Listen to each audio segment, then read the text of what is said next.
Ya, baik. Selamat pagi Bapak, Ibu, dan teman-teman. Hari ini kita ada di kelas bertumbuh. Ini adalah kelas pertama kita, jadi insya Allah kedepannya akan ada beberapa topik-topik, tapi yang pertama ini kita akan diskusi tentang mental health. Ya. Mungkin sini saya mau memperkenalkan diri, saya Hana, salah satu psikolog di bertumbuh. Sedikit aja ya mau memperkenalkan apa sih bertumbuh gitu, karena mungkin teman-teman ada yang sudah tahu atau ada yang masih pertama kali gitu ya, belum tahu. Jadi bertumbuh itu layanan psikologi yang berbasis online. Kami itu menyediakan ada konseling yang sifatnya individu atau pasangan gitu ya untuk pernikah, dan kami juga menyediakan asesmen psikologi yang semuanya online gitu tentang berbagai macam topik dan kebutuhan, misalnya tentang kepribadian, karir, dan lain-lain gitu ya, macam-macam. Dan ada juga psikoterapi yang juga dilakukan secara online. Nah, psikolog kami itu ada banyak banget, ada 24 orang. Nah, psikolog kami itu ada yang bidangnya lebih ke klinis di anak dan remaja, ada juga yang dewasa, ada yang pendidikan, ada juga industri dan organisasi. Jadi apapun keluhan atau mungkin hal yang pengen dikonsultasikan gitu ya, topiknya apapun itu pasti ada yang bisa ditangani oleh kami. Jadi karena banyak psikolognya, teman-teman bisa tinggal pilih aja siapa sih yang kira-kira paling cocok gitu ya untuk konseling dengan teman-teman. Nah, kalau mau tahu lebih lanjut lagi gitu ya terkait apa aja layanannya dan ada kegiatan apa aja, boleh cek ya di website kami di bertumbuh.co.id. Nanti teman-teman bisa lihat-lihat atau tanya gitu ya ke adminnya kalau misalkan ada yang pengen diketahui lebih lanjut lagi gitu ya tentang layanan kami. Nah, hari ini kita akan mengikuti pemaparan atau kelas dari namanya Mbak Cynthia Lusis. Mbak Cynthia ini salah satu psikolog kami. Topiknya itu tentang mental health. Nah, secara umum nanti kita akan selama 1 jam ke depan gitu ya membahas apa aja sih sebetulnya tanda-tanda gangguan mental dan sebenarnya gimana tips praktikalnya supaya kita bisa jaga kesehatan mental kita di kehidupan sehari-hari gitu ya. Nanti dari Mbak Cynthia dulu boleh menjelaskan dan kemudian di akhir nanti ada sesi tanya jawab gitu ya. Dan nanti ketika saya tanya jawab, teman-teman boleh kalau misalkan mau mengajukan pertanyaan ke Mbak Cynthia ya, baik itu mau melalui tanya langsung atau mau via Google Meet di Google Chat juga diperbolehkan kok. Mungkin sekian aja ya pembuka dari saya. Setelah ini akan kita lanjutkan gitu ya dengan sesi dari Mbak Cynthia. Tapi sebelum kita lanjut dengan Mbak Cynthia, mungkin kita mau foto bersama dulu dari teman-teman. Kalau misalkan ada yang bisa on cam, memungkinkan mungkin boleh on cam dulu ya, supaya kita bisa ada kenang-kenangan dulu nih dari sesi kita hari ini. Oke, makasih banyak teman-teman yang bisa on cam. Mungkin bisa ditambah lagi kalau ada yang bisa juga. Sebentar aja paling ya. Dari oke. Ada lagi yang mau on cam? Gak apa-apa, kita tunggu dulu ya.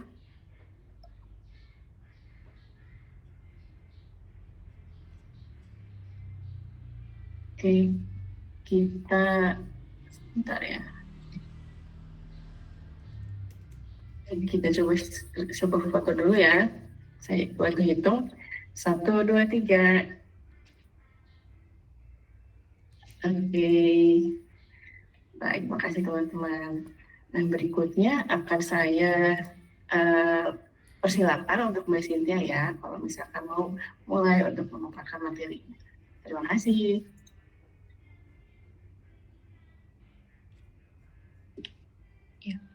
Oke, selamat pagi teman-teman. Hari ini yang mengikuti webinar ya terkait dengan mental health 101 ya. Wah, ini tema yang sangat menarik ya, gitu kan. Tema yang sangat umum, tapi memang sekarang mental health itu lagi gencar-gencarnya gitu ya. Tapi banyak juga nih dari teman-teman mungkin di luar sana yang salah kaprah gitu, apa sih sebenarnya mental health gitu. Nah, di kelas bertumbuh yang pertama ini kita akan membuka dengan tentunya topik mental health yang sekiranya kita bisa menyamakan persepsi nih atau menyamakan pandangan apa sih sebenarnya mental health itu secara lebih mendalam begitu. Oke, teman-teman perkenalkan ya, saya Cynthia Lucy Lutfiantari, psikolog, salah satu psikolog pendidikan tapi ya untuk peminatannya di bertumbuh.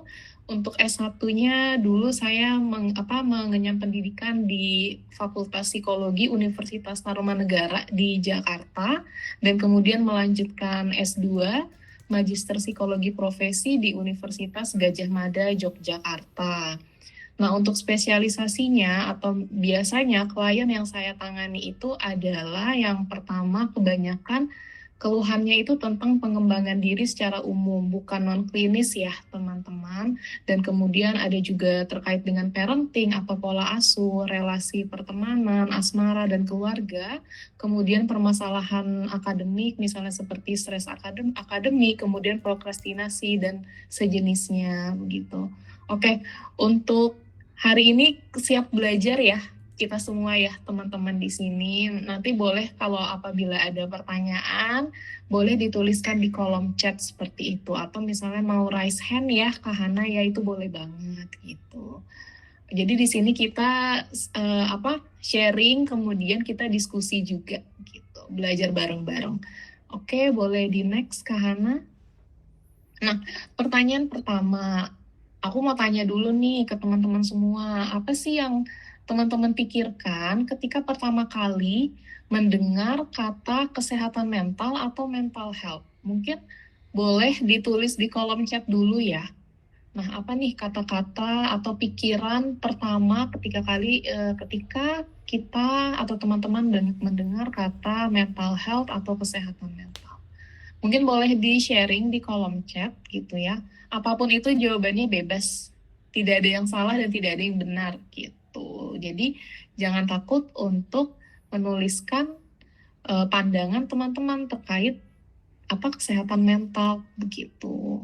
Mungkin coba maybe tentang kondisi hati ya. Ini adalah salah satu aspek penting ketika nantinya kita akan membahas tentang kesehatan mental. Benar banget dari Pak Tommy ya. Tadi ya kalau tidak salah, terima kasih Bapak Mas atas tanggapannya ya. Mungkin teman-teman yang lain, apakah ada yang ingin menjawab?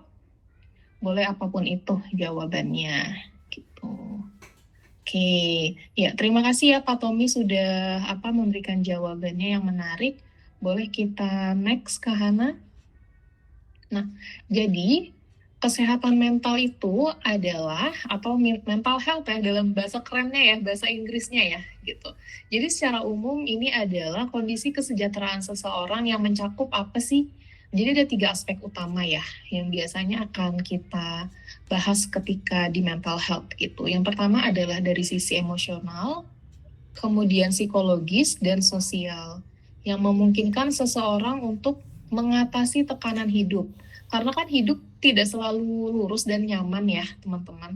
Pasti akan ada tekanan setiap harinya gitu. Dan kemudian yang berikutnya adalah menyadari potensi diri dan berkegiatan secara produktif dan bisa berkontribusi pada komunitas atau lingkungan yang paling kecilnya dulu nih, lingkungan sekitarnya.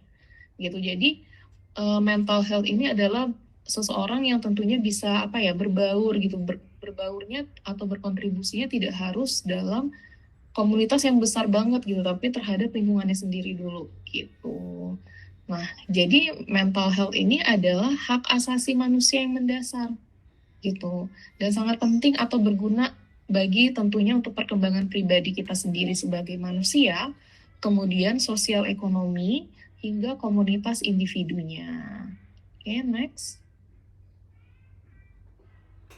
Nah, ada beberapa mitos atau fakta nih terkait dengan kesehatan mental. Sebenarnya sih ada banyak ya, cuma di sini ada 3 mitos atau fakta utama lah ya, gitu. Jadi yang pertama biasanya orang yang perlu diperhatikan mentalnya hanya orang yang sudah bermasalah, gitu ya, dan mengalami gangguan kesehatan mental saja. Padahal faktanya di lapangan, terus harus ada upaya aktif gitu ya untuk bisa meningkatkan kesejahteraan dan kesehatan mental yang dapat memberikan manfaat bagi siapa saja yang melakukannya gitu. Dan kemudian mitos yang kedua, nggak ada yang bisa dilakukan untuk melindungi seseorang agar tidak mengalami gangguan kesehatan mental. Ini patut dipertanyakan ya, apakah memang betul nggak ada yang bisa kita lakukan atau diri kita sendiri lakukan gitu. Padahal faktanya adalah ada banyak faktor yang dapat melindungi seseorang dari gangguan kesehatan mental gitu. Jadi sebenarnya ada banyak hal-hal yang bisa atau yang terjadi gitu ya untuk bisa melindungi seseorang dari yang namanya masalah atau gangguan kesehatan mental begitu. Dan kemudian yang ketiga adalah gangguan kesehatan mental adalah tanda orang yang lemah, orang yang kuat nggak akan mengalami itu. Nah, ini adalah statement yang sangat sering gitu ya, yang sangat sering kita dengar atau kita baca gitu ya, ibaratnya kayak, ah kamu lemah, masa gitu aja nangis gitu kan, apalagi banyak juga statement terkait dengan laki-laki kok nangis gitu, padahal kalau kita ingat lagi gitu, pelajari lagi yang namanya manusia itu kan memiliki emosi ya, berbagai macam emosi. Nah, salah satunya kesedihan. Itu adalah sebenarnya hal yang wajar tanpa memandang gender tertentu gitu. Oke, kita cek faktanya. Padahal gangguan kesehatan mental itu tidak ada hubungannya dengan lemahnya kepribadian ataupun kegigihan seseorang. Jadi ini bisa dialami oleh siapa saja. Jadi orang yang pintar sekalipun atau misalnya dia berhasil dalam hidupnya, pasti dia juga punya isu-isu gitu terkait dengan dirinya sendiri. Misalnya ketika di tengah jalan atau dalam prosesnya dia mengalami down juga gitu. Nah, itu kan berarti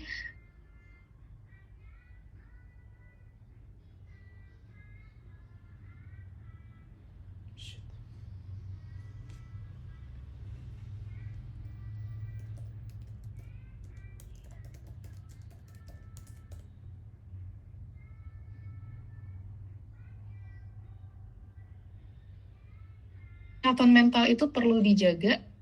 Nah, coba ada yang mau komen lagi nggak nih di kolom chat gitu? Kenapa ya? Kira-kira alasan kenapa kok kayaknya kesehatan mental itu perlu kita jaga, perlu kita pelihara gitu ya? Kenapa coba? Jadi sebelum aku lanjut ke slide berikutnya ya, kenapa kita kok perlu menjaga ya? Itu apakah kalau misalnya nggak kita jaga, nantinya kita akan kesulitan gitu untuk menjalani kehidupan sehari-hari.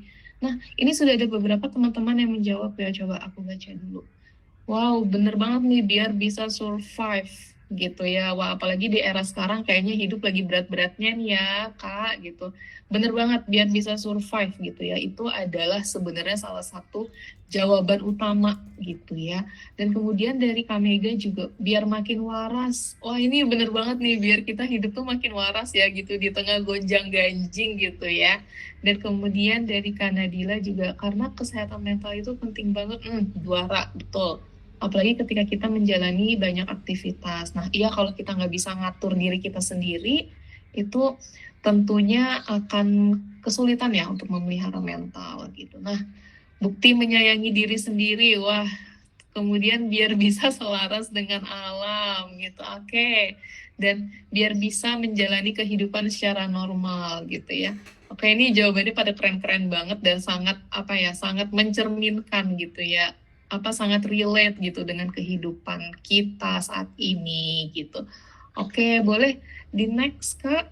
Nah, kenapa sih alasannya ya? Kenapa menjaga kesehatan mental itu penting?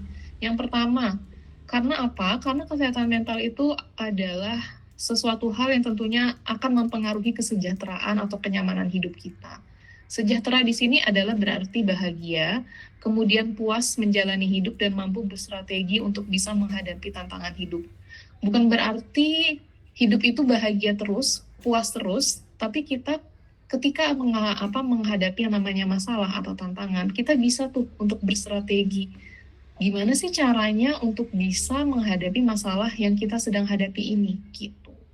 Dan kemudian tentunya untuk meningkatkan kemampuan beradaptasi. Oke, penting banget untuk yang namanya kita beradaptasi dengan tantangan hidup ya, gitu kan. Kemudian dengan adanya perubahan. Apalagi kayaknya dari 10 tahun ke belakang sampai sekarang itu perubahan yang kita alami itu cepet banget gitu ya. Tiba-tiba di tengah-tengah ada COVID gitu. Kemudian pasca COVID perubahannya cepet juga gitu. Sama halnya dengan teknologi gitu. Perubahannya tuh kadang nggak disangka-sangka gitu kayak, hah kok aku harus melewati fase ini ya gitu. Dan kemudian serta bangkit kembali dari kesulitan atau kekecewaan. Kembali lagi hidup tidak selalu berjalan mulus layaknya jalan tol gitu ya. Pasti akan ada kesulitan dan kekecewaan yang kita alami gitu. Dan kemudian yang berikutnya alasannya adalah untuk tentunya membangun hubungan yang sehat.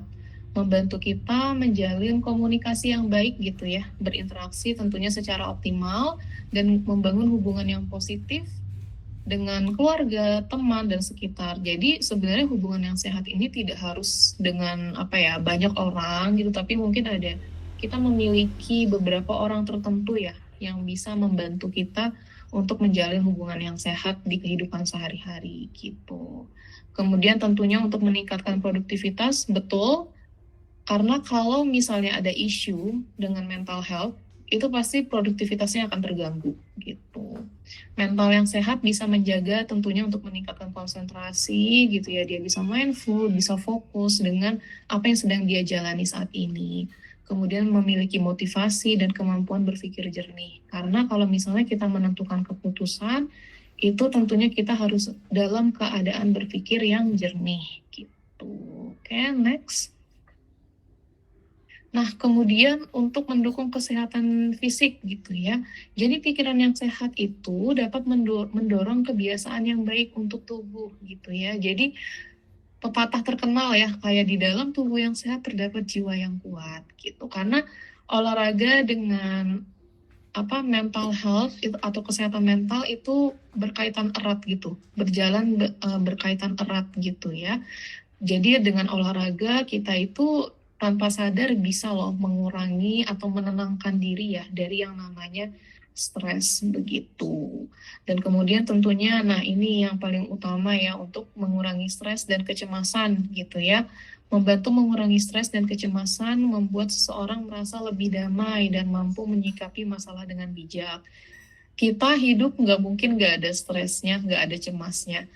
Aku aja nih yang sebagai psikolog itu pasti pernah gitu ya mengalami yang namanya fase stres, kemudian fase cemas juga gitu. Tapi kan yang menjadi titik pentingnya adalah bagaimana sih cara kita, proses kita untuk melewati si stres itu gitu.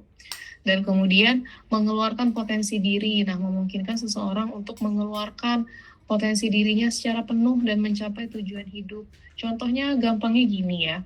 Kalau misalnya dalam setting pendidikan gitu, ketika siswa gitu ya atau anak didik itu dia ternyata punya permasalahan di luar non akademik gitu, di luar akademik atau misalnya bisa kita katakan non akademik, itu kalau misalnya dia tidak bisa atau belum tahu ya untuk cara bagaimana mengatasinya, itu pasti akan mempengaruhi biasanya secara tidak langsung potensi yang ada dalam dirinya gitu ya. Misalnya dia adalah korban bullying di sekolahnya gitu.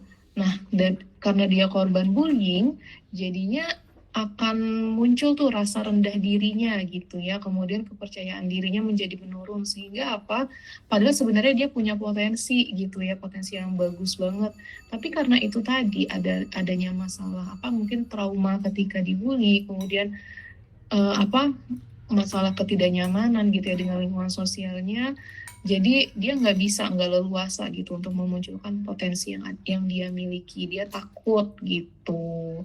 Makanya alasan kenapa perlu menjaga kesehatan mental itu ya tentunya kalau mental kita sehat, kita akan lebih leluasa nih mengeluarkan potensi yang kita miliki gitu. Oke, next. Nah, ini ciri-ciri umum ya mental yang sehat gitu ya. Tentunya yang pertama adalah kita memiliki perasaan yang positif gitu ya. Ketika menjalani hari-hari, memiliki antusiasme dan keceriaan dalam menjalani keseharian serta puas dengan diri sendiri.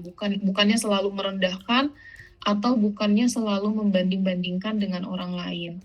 Membandingkan dalam bentuk yang positif itu tidak apa-apa untuk menjadi pemicu ya, untuk menambah motivasi gitu. Tapi kalau misalnya membandingkan berlebihan gitu, nah itu yang tidak baik dan itu yang perlu diwaspadai begitu. Kemudian kemampuan beradaptasi, bisa fleksibel ya karena dunia ini penuh dengan perubahan yang sangat cepat gitu ya, sehingga kita sangat memerlukan yang namanya fleksibilitas yang tinggi gitu ya, dan dapat menyesuaikan diri dengan perubahan serta bangkit dari kekecewaan dan mengatasi tantangan hidup. Kemudian yang berikutnya adalah punya hubungan sosial yang sehat gitu ya dengan teman, kemudian bisa juga atau terbuka juga menerima orang lain apa adanya untuk berada di sekitar kita gitu, meskipun tetap penting juga ya untuk memberikan batasan diri gitu. Dan kemudian keseimbangan hidup ya. Nah, tentunya kita mampu mengelola waktu dengan seimbang antara bekerja atau misalnya antara sekolah, dan tidak lupa juga untuk bermain, nongkrong gitu ya, dan istirahat. Dan kemudian tidak lupa juga untuk tidur yang nyenyak gitu. Kemudian yang berikutnya adalah bisa memanajemen atau mengatur emosi dan stres gitu ya. Mengontrol emosi dengan baik dan memiliki strategi yang efektif untuk bisa mengatasi stres gitu. Setiap orang biasanya caranya untuk mengatur emosi dan stres ini biasanya berbeda-beda gitu. Oke, next. Nah, jadi di sini tentunya setelah dari mental yang sehat, ada mental yang tidak sehat juga. Ciri-cirinya apa? Ini sebenarnya terbagi dalam tiga hal gitu ya. Yang pertama adalah gejala emosional dan psikologis. Nah, di sini adanya ciri-cirinya itu perubahan suasana hati yang drastis gitu ya. Jadi mudah marah, kemudian mudah sedih, cemas, dan kemudian merasa putus asa tanpa alasan yang jelas gitu. Misalnya sedih berkepanjangan, ibaratnya sedih terus nih, kayak kok nggak ada positif-positifnya, nggak ada senyumnya gitu ya. Dan kemudian kehilangan minat pada hal yang biasanya disukai gitu. Dan kemudian merasa bersalah atas hal-hal yang sebenarnya itu bukan kesalahan kita gitu. Dan kemudian menarik diri dari lingkungan sosial gitu, merasa nggak nyaman banget gitu ya dengan lingkungan sosial yang ada di sekitarnya. Kemudian sulit untuk berkonsentrasi dan membuat keputusan, dan kemudian ada pikiran atau mulai muncul pikiran untuk menyakiti diri sendiri dan berakhir kepada bunuh diri. Tapi tidak semua orang yang memiliki pikiran misalnya menyakiti diri sendiri akan berakhir melakukan tindakan bunuh diri gitu. Oke, next. Nah, kemudian yang berikutnya adalah gejala fisik gitu ya. Misalnya yang pertama adalah kehilangan nafsu makan atau misalnya makannya jadi berlebihan gitu. Kalau misalnya mungkin teman-teman lihat di sosial media ada orang-orang gitu ya yang tiba-tiba kok makannya jadi banyak banget gitu ya, atau misalnya tiba-tiba kok kayaknya kehilangan nafsu makan padahal di hadapan dia itu adalah makanan yang dia suka gitu, tapi kok dia tetap nggak berselera gitu. Dan kemudian sulit tidur atau misalnya tidurnya malah kebanyakan gitu ya, misalnya lebih dari 8 jam gitu, kok malah jadi 12 jam gitu ya, setengah hari dia kerjanya tidur aja gitu. Dan kemudian kelelahan yang ekstrim gitu ya, merasa lelah terus-menerus padahal udah istirahat yang cukup. Kayaknya badannya tuh lemes gitu ya, nggak semangat gitu. Dan kemudian nyeri tubuh yang nggak dapat dijelaskan gitu ya. Misalnya tiba-tiba sakit kepala gitu ya, perut, atau misalnya ada nyeri di badannya gitu. Padahal nih udah periksa nih ke dokter gitu kan. Kayak dok saya kok gini-gini ya. Tapi pas udah dicek sama dokternya, kok nggak ada penyebab medis yang tertentu ya gitu. Misalnya ibaratnya kalau sampai ronsen, misalnya ronsennya aman gitu, semuanya aman gitu. Nah biasanya dokter akan menanyakan kembali nih, Mbak atau Masnya ada masalah apa gitu. Nah biasanya itu akan kebanyakan berkaitan dengan yang namanya mungkin ada stres atau permasalahan hidup di luar medis begitu. Oke, next. Kemudian, nah, muncul gejala perilaku atau misalnya yang muncul atau yang nampak ya gitu. Misalnya tiba-tiba menjadi lebih agresif gitu ya, mudah tersinggung, mudah marah gitu ya, atau misalnya menarik diri gitu, menghilang tiba-tiba gitu kan. Dan kemudian melakukan tindakan tertentu secara berulang-ulang untuk mengurangi yang namanya kecemasan gitu.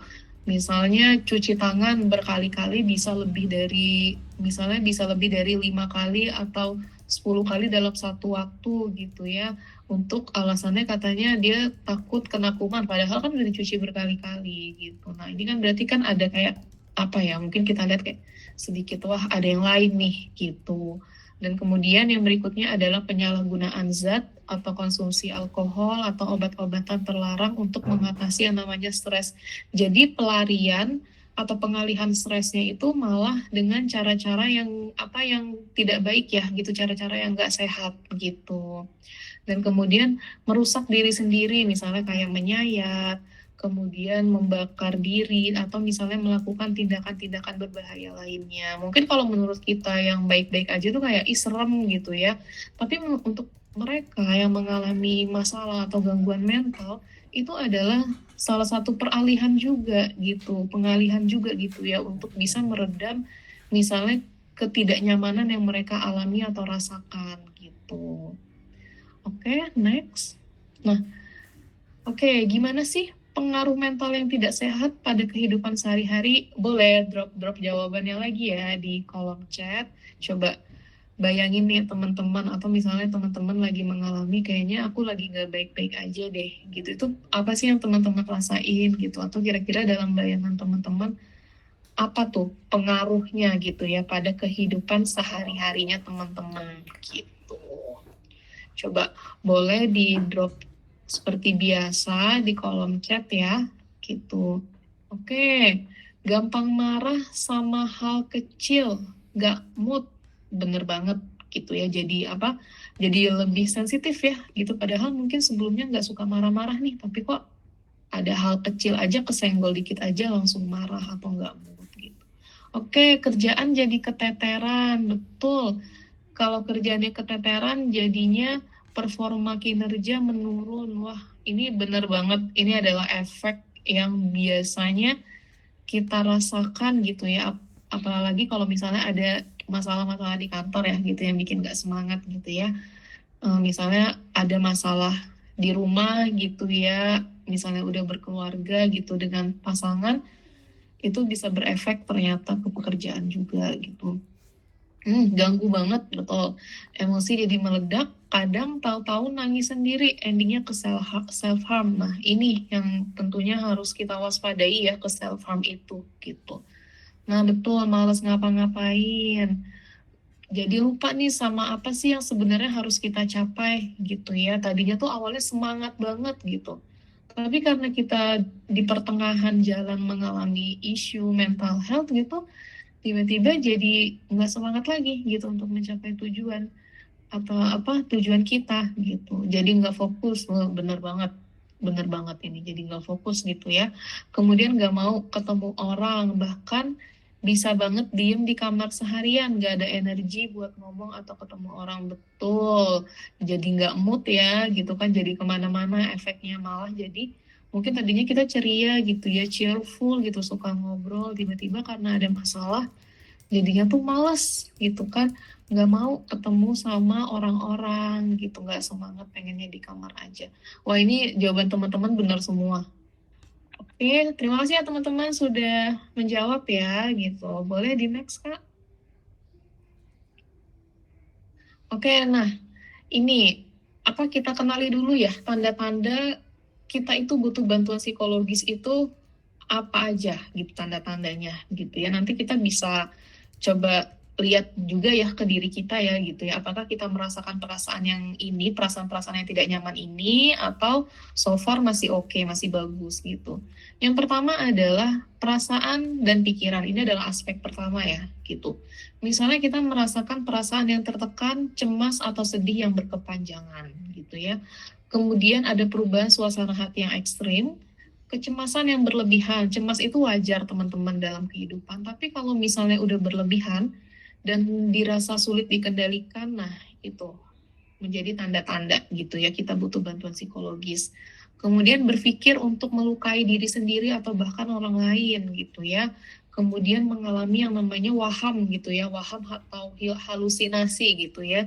Nah, ini kalau dalam istilah klinis gitu ya, waham atau halusinasi itu misalnya kayak kita tuh apa ya, meyakini hal-hal yang nggak benar gitu ya. Kalau misalnya dilihat oleh kita yang normal itu kayaknya ini apa sih, aneh gitu ya, beliefnya atau value-nya dia gitu. Dan kemudian atau misalnya dia bilang dia melihat atau mendengar sesuatu yang nggak ada gitu. Padahal pas kita lihat, loh kita nggak lihat apa-apa gitu kan. Itu tuh cuma kayak pandangannya dia aja. Nah gitu, kalau misalnya itu berkepanjangan mengalami itu, misalnya ada keluarga yang seperti itu, mungkin boleh dibantu atau ditemani untuk diperiksakan gitu ya kepada yang ahli gitu, misalnya psikiater, atau boleh nih kalau misalnya mau ke psikolog dulu gitu. Kemudian perasaan putus asa. Oke, lanjut. Nah, kemudian untuk perilaku dan aktivitas sehari-hari, misalnya kita sulit untuk fokus dan konsentrasi dalam pekerjaan, atau misalnya aktivitas sehari-hari yang bisa juga dalam konteks tadi ya, misalnya pendidikan atau misalnya pekerjaan atau mungkin dalam konteks kehidupan berumah tangga juga gitu. Kemudian adanya gangguan pola tidur atau gangguan makan gitu. Dan kemudian tadi melupakan masalah dengan melakukan yang namanya aktivitas negatif seperti penggunaan alkohol, merokok, atau misalnya obat terlarang. Kemudian tanda yang berikutnya adalah pernah mengalami kejadian traumatis gitu ya. Bisa dimulai pada masa kanak-kanak dan ternyata punya dampak nih pada kehidupan atau pada kehidupan kita di masa yang sekarang ketika sudah dewasa gitu. Biasanya pengalamannya tuh udah kayak ibaratnya 5 tahun, 10 tahun yang lalu gitu. Tapi ketika dewasa kok kayaknya ini berimpact ya gitu, berdampak ya pada kehidupan kita atau pada kepribadian kita di masa yang sekarang gitu. Kemudian kesulitan untuk bergaul gitu ya, misalnya kepercayaan dirinya kok jadi rendah gitu, harga dirinya rendah, kemudian sulit untuk meregulasi atau mengatur diri ya, baik dalam emosi ataupun misalnya belajar gitu. Oke, next. Nah, tanda-tanda lainnya ini apa aja sih? Misalnya bisa juga ya, bingung dengan pilihan jurusan sekolah atau kuliah dan arah karir. Nah, biasanya ini akan diarahkan untuk psikotes ya, gitu kan. Akan ada psikotes minat bakat gitu ya, kemudian kemampuan juga untuk bisa membantu teman-teman yang mengalami kebingungan nih dengan pilihan jurusan sekolah atau kuliah dan arah karir. Nanti kemudian akan dibantu konsultasi dengan psikolog gitu. Kemudian mengalami burnout ya, dan kemudian stres akademik, prokrastinasi misalnya, terus kesulitan adaptasi dengan yang namanya lingkungan akademik, ibaratnya stuck terus nih gitu, kok kayaknya mau maju-maju susah gitu ya. Dan kemudian mengalami mengalami yang namanya toxic parenting gitu ya, mengalami yang namanya toxic parenting, kemudian kurangnya pengetahuan tentang tumbuh kembang anak secara psikologis gitu. Biasanya kalau orang tua baru ya gitu kan, orang tua baru gitu kok kayaknya bingung gitu ya untuk gimana sih caranya untuk kita membersamai tumbuh kembang anak gitu. Nah, kalau misalnya bingung atau dirasa kurang pengetahuan, boleh banget untuk konsultasi dengan psikolog anak ya, biasanya psikolog anak dan remaja gitu. Dan di Bertumbuh juga semua psikolog ada gitu ya, mulai dari pekerjaan, kemudian karir, pendidikan, dan kemudian anak, remaja, dan kemudian permasalahan yang biasanya dialami orang-orang dewasa gitu.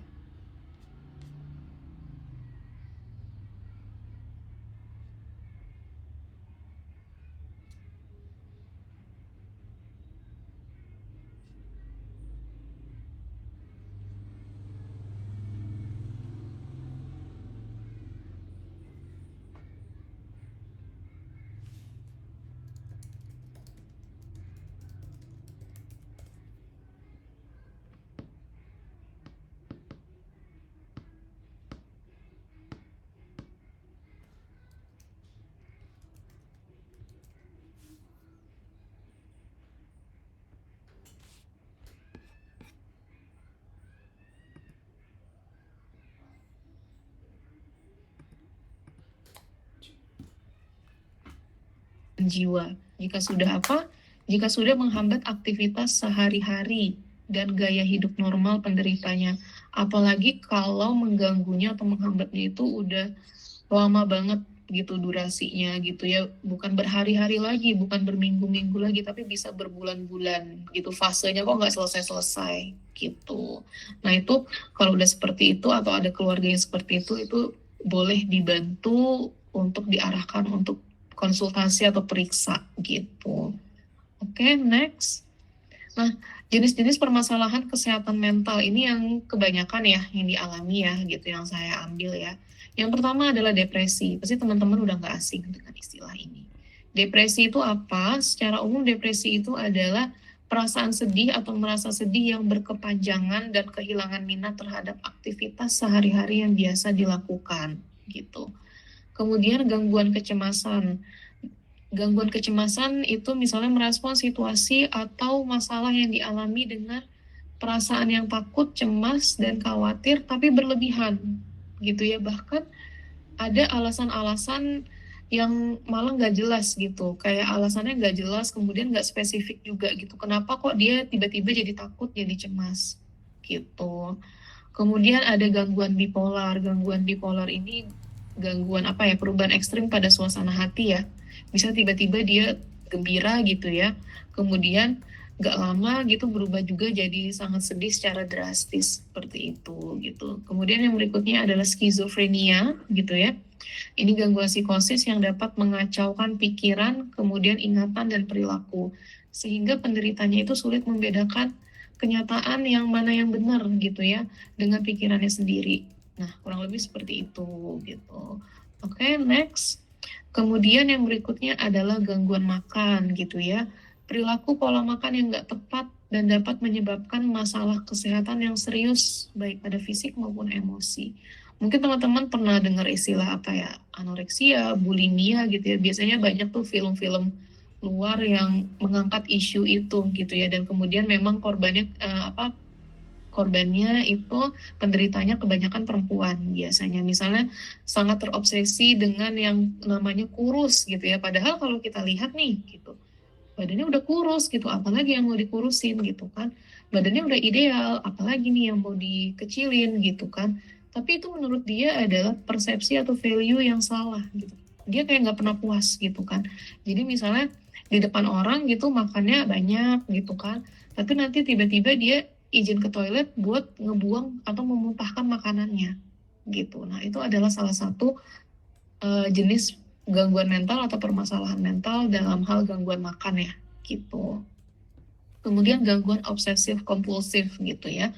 Penderitanya melakukan suatu hal tertentu dengan berulang-ulang, secara berulang-ulang gitu ya.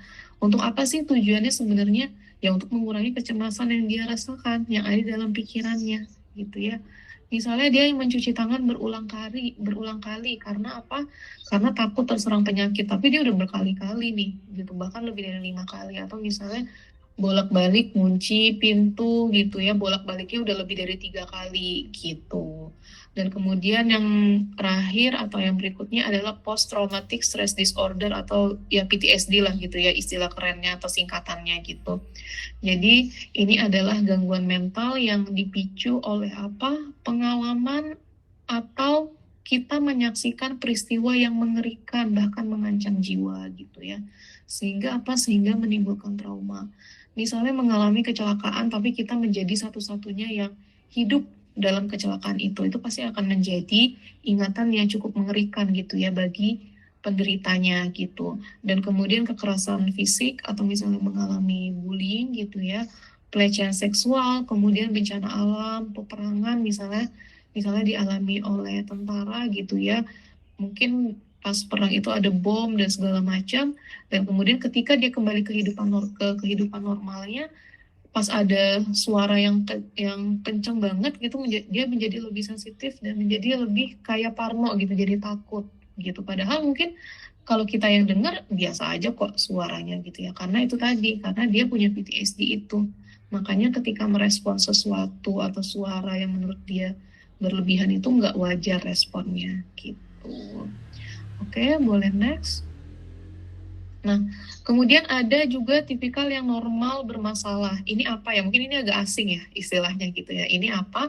Jadi sebenarnya normal bermasalah ini adalah individu yang sebenarnya nggak punya masalah kesehatan mental yang berat, tapi dalam kehidupannya itu mengalami kesulitan psikologis gitu ya. Misalnya ada masalah emosional perilaku atau hubungan yang mengganggu fungsi sehari-hari dalam hidup. Fokusnya di sini adalah menangani masalah psikologis yang sifatnya masih umum gitu ya.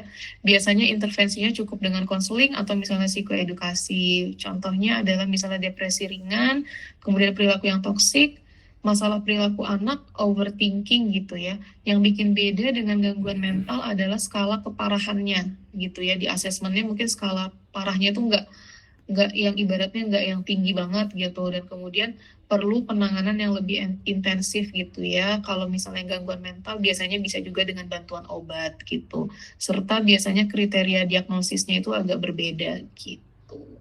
Oke, next. Nah, penyebab munculnya masalah kesehatan mental itu karena apa? Yang pertama adalah biologis ya, genetik.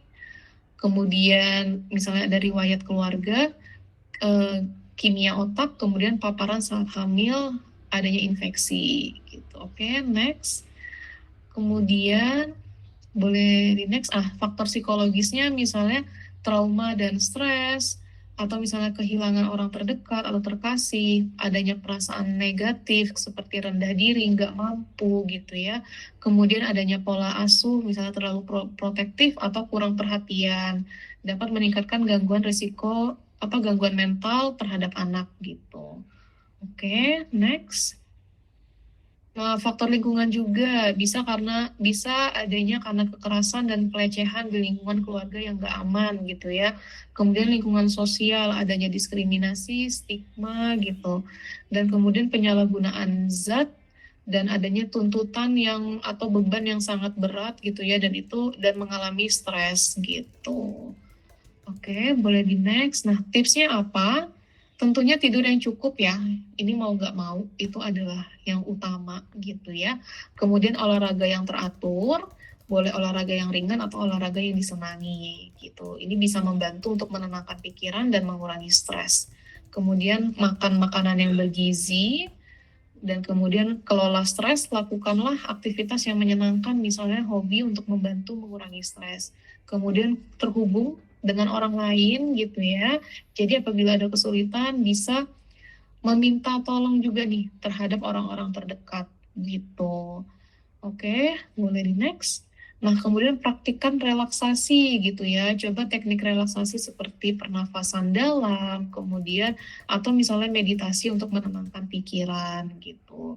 Kemudian kelola beban pikiran. Nah, jangan terlalu keras pada diri sendiri gitu ya. Coba kita lihat dulu nih tugasnya apa, kemudian pelan-pelan kita bagi tugasnya menjadi tugas yang lebih kecil. Untuk apa? Untuk mengurangi yang namanya rasa kewalahan gitu ya. Kemudian pahami emosi.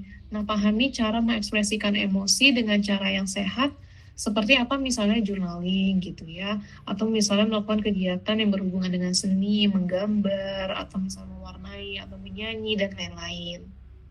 Kemudian tentukanlah atau tetapkanlah tujuan yang realistis gitu ya, jangan tujuannya itu terlalu berlebihan gitu kan. Tapi tetapkanlah tujuan pribadi dan profesional yang realistis gitu. Untuk apa? Untuk memberikan arahan yang lebih tepat dan rasa pencapaian. Kemudian carilah bantuan profesional kalau misalnya udah merasa kewalahan dan gak nyaman gitu ya. Misalnya profesionalnya adalah seperti psikolog. Begitu.